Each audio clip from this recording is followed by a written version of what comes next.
जिस समय कोरोना का काल चला था उस समय बहुत से हमारे जितने भी पंचायत में बाहर से प्रवासी मजदूर सब आते थे, तो सभी को मान लीजिए हमको तुरंत सूचना मिलता था जो मुखिया जी बाहर से आए हैं, मुखिया जी उसको क्वारंटीन सेंटर में भेजिए।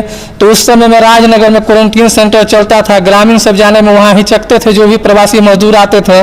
तो फिर हम लोगों ने सोचा जो कहे ने हम लोग अपने पंचायत में क्वारंटीन सेंटर बनाएं, तो फिर हम लोगों ने क्वारंटीन सेंटर यहाँ पे बनवाया। सबसे पहले सिमरी पंचायत की सभी जनता मालिकों को तहे दिल से शुक्रिया अदा करता हूँ, प्रणाम करता हूँ जो उन्होंने मुझे 500 सिमरी पंचायत का नेतृत्व करने का मौका दिया। सिमरी पंचायत में जितने भी सरकार द्वारा महत्वाकांक्षी योजना चला है, मैंने प्रयास किया कि सभी लाभ जनता तक मिले। सिमरी पंचायत में 13 वार्ड है, 13 वार्ड में हमने लाइट पहुंचाने का लगाने का कार्य किया है, जितना ही हो, लेकिन हमने कोई वार्ड नहीं छोड़ा है।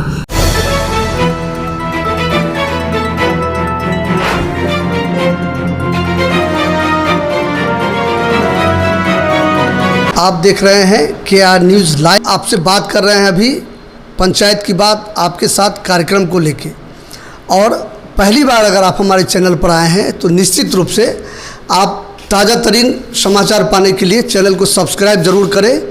आपके सब्सक्राइब करने से मिलता है हमें बल और हम आपको नए और ताज़ा तरीन समाचारों से अवगत कराते हैं। हम इस समय पहुँचे हैं आपको वैसे पंचायत जहां रात में अगर आप पहुंचेंगे तो आपको मेट्रोपॉलिटन सिटी का एहसास होगा। रात में चकाचौंध रास्ते से आप गुजरेंगे और आपको ये नहीं लगेगा कि हम गांव में हैं। और उस पंचायत में जहां मुख्यमंत्री का ड्रीम प्रोजेक्ट पर काम किया गया था और तत्कालीन मधुबनी के जिला पदाधिकारी शीर्षद कपिल अशोक द्वारा उस पंचायत को स्मार्ट सिमरी पंचायत के नाम से लोग जानते हैं, उनको गोद लिया गया था। हम सिमरी पंचायत की बात कर रहे हैं जो मधुबनी जिले का जो पंचायत की अगर तुलना होगी विकसित पंचायतों में तो अग्रणी पंचायत में शामिल है राजनगर प्रखंड की सिमरी। और यहाँ के जो मुखिया हैं धीरेन्द्र पासवान, हम उनसे बात करते हैं कि वो जो 5 साल में जो जनता ने उन्हें आशीर्वाद दिया था तो उनका विकास जो हुआ है सिमरी में वो हावी रहता है कि जनता के मुद्दे उस पर हावी रहते हैं। हम बात करते हैं धीरेन्द्र पासवान जी से। क्या जी, आपका हमारे चैनल में स्वागत है और आपसे हम क्वेश्चन कर रहे हैं कि जनता ने जो आपको आशीर्वाद दिया था, चुना था सिमरी पंचायत की जनता, और 5 साल का कार्यकाल अब बीत गया है, अब चुनाव भी अब नज़दीक आने वाला है, तो जनता का मुद्दा हावी रहेगा कि आपका विकास हावी रहेगा? मैं सबसे पहले सिमरी पंचायत की सभी जनता मालिकों को तहे दिल से शुक्रिया अदा करता हूँ, प्रणाम करता हूँ जो उन्होंने मुझे 500 सिमरी पंचायत का नेतृत्व करने का मौका दिया। पंचायत के सभी वर्गों से कहना चाहूँगा कि अगर धीरेन्द्र पासवान के तरफ से उनके मान सम्मान में अगर कोई ठेस पहुंचा हो तो उसके लिए मैं क्षमा प्रार्थी हूं। मैं भी इंसान हूं, मैंने कोशिश किया सिमरी पंचायत को आगे बढ़ाने का, हो सकता है मुझसे भी कुछ चूक हुई हो, इसलिए मैं सिमरी पंचायत की सभी जनता मालिक से को प्रणाम करता हूं। और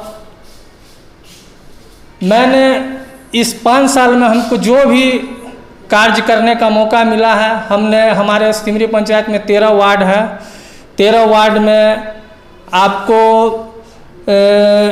सबसे पहले यहाँ पे पक्की नली गली का वर्क हुआ था जिसमें हमने घिवाही में पहला वर्क किया था, जिसमें 650 मीटर का फीट का रोड हमने बनवाया। उसके बाद आपको सिमरी पूरब में 9 नंबर 10 नंबर वार्ड में भी वहाँ पे 3-4 रोड बनवाए हैं। उसके बाद प्रत्येक वार्ड में रोड कुछ ना कुछ रोड बना है, और कुछ अगर जिस वार्ड में कुछ त्रुटि रह गई है वो भी मैं चाहूँगा कि आने वाले समय में अगर सिमरी पंचायत की जनता मुझे मौका देगी तो मैं उसे भी पूर्ण करने का प्रयास करूँगा।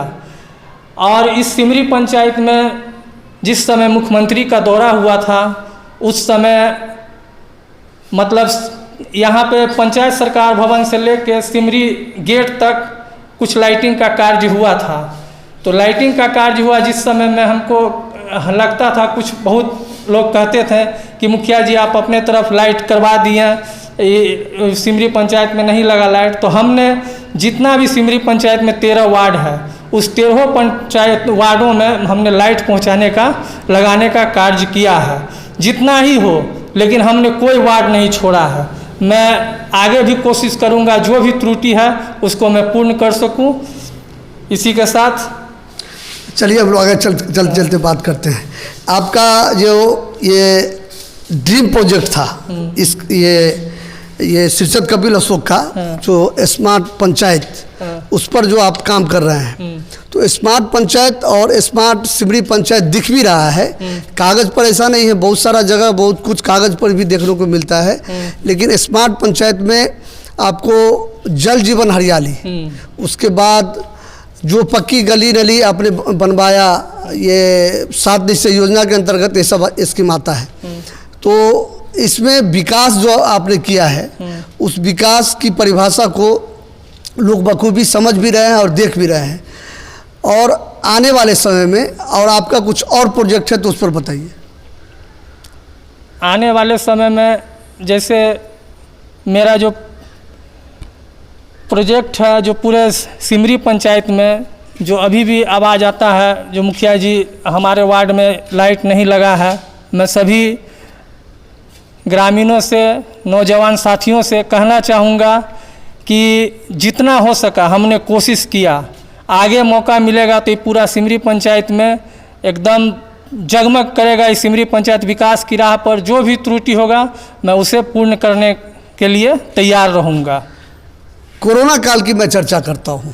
कोरोना काल में अप्रवासी मजदूर जो लोग पलायन करके घर लौटे थे और उसके रहने खाने पीने की व्यवस्था आपके द्वारा किया गया था, ऐसी जानकारी मुझे है, उस संबंध में बताइए। जिस समय कोरोना का काल चला था उस समय बहुत से हमारे जितने भी पंचायत में बाहर से प्रवासी मजदूर सब आते थे, तो सभी को मान लीजिए हमको तुरंत सूचना मिलता था जो मुखिया जी वो बाहर से आए हैं, मुखिया जी उसको क्वारंटीन सेंटर में भेजिए। तो उस समय में राजनगर में क्वारंटीन सेंटर चलता था, ग्रामीण सब जाने में वहाँ हिचकते थे जो भी प्रवासी मजदूर आते थे। तो फिर हम लोगों ने सोचा जो कहे ने हम लोग अपने पंचायत में क्वारंटीन सेंटर बनाएं। तो फिर हम लोगों ने क्वारंटीन सेंटर यहाँ पे बनवाया। पहला क्वारंटीन सेंटर सिमरी पंचायत के पंचायत सरकार भवन में बना। उसके बाद जब प्रवासी मजदूर बढ़ने लगे तो फिर हमने सिमरी विद्यालय में क्वारंटीन बनवाया। उसके बाद कन्या विद्यालय में क्वारंटीन सेंटर बना। उसके बाद आपको राजा जी पोखरा विद्यालय में क्वारंटीन बना। मतलब 4-5 जगह हम लोगों ने क्वारंटीन सेंटर बनवाया। सभी को वहाँ पे रहने का, खाने का, सोने का सारा व्यवस्था करवाया और किसी भी प्रकार का वहाँ पे उन लोगों को कोई दिक्कत ना हो उसके लिए सारा व्यवस्था वहाँ पे किया गया।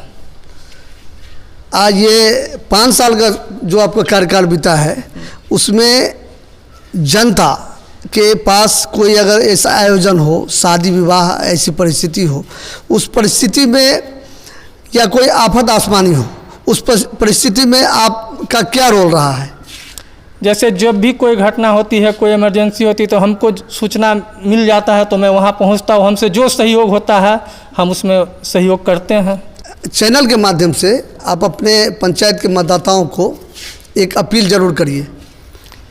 मैं सिमरी पंचायत के सभी जनता मालिकों को प्रणाम करता हूं और मैं कहना चाहता हूं जो सिमरी पंचायत में जितने भी सरकार द्वारा महत्वाकांक्षी योजना चला है, मैंने प्रयास किया कि सभी लाभ जनता तक मिले और मैं जनता मालिक से निवेदन करता हूं कि आगे अगर मौका मुझे मिलेगा तो मैं फिर से पूरे सिमरी पंचायत को आगे ले जाने का काम करूंगा। आगे फिर मुझे जनता अगर आशीर्वाद देती है, मौका देती है तो निश्चित तौर पर सिमरी पंचायत को अग्रणी पंचायत बनाने का हम कोशिश करेंगे। यह कहना था सिमरी पंचायत के मुखिया धीरेन्द्र पासवान जी का। हम पंचायत की बात आपके साथ कार्यक्रम को लेकर पहुंचे थे। मधुबनी जिले के राजनगर प्रखंड के सिमरी पंचायत। फिर मिलते हैं अगले खबर के लिए, फिर कहीं और किसी प्रत्याशी या किसी और ये मुखियागण के साथ। तब तक आप हमारे साथ जुड़े रहें, देखते रहिए KR न्यूज़ लाइव। धन्यवाद।